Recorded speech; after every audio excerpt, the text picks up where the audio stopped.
Eh bien, bonsoir. Bienvenue à cet atelier d'improvisation théâtrale. Aujourd'hui, nous allons consacrer quelques minutes à la technique de l'improvisation rimée. Nous avons tous, improvisateurs, rêvé de pouvoir rimer dans de belles envolées qui soient presque des alexandrins comme notre vieil ami Racine. Eh bien, c'est très simple. Si, je vous assure, c'est très simple. Je vais vous donner une petite technique. Alors, dans un premier temps, comme dans toute improvisation, j'ai mon personnage. Je vais me lancer dans une phrase qui correspond au thème de cette improvisation. Par exemple, prenons un thème tout à fait à la mode, la fin du confinement. Donc mon personnage arrive sur scène et se lance dans une grande phrase. Sans arrière-pensée, je pense juste à évoquer le thème.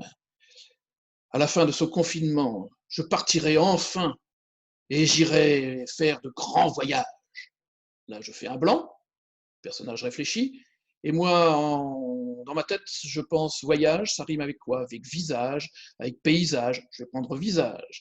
Je vais donc continuer ma deuxième phrase, et à la fin de ce confinement, enfin, j'aurai cessé de voir de ma femme le même visage.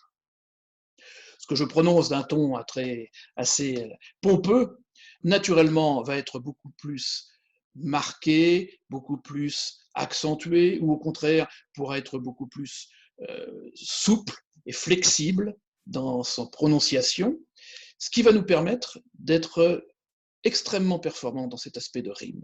Donc je répète, ce petit truc très simple. Première phrase, une phrase longue, c'est pas le plus facile. Je le constate souvent dans mes ateliers. Je prononce une phrase dans laquelle je lance une idée.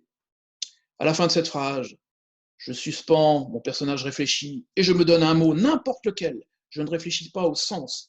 Je me donne un mot qui rime avec le premier et je finis ma dernière phrase.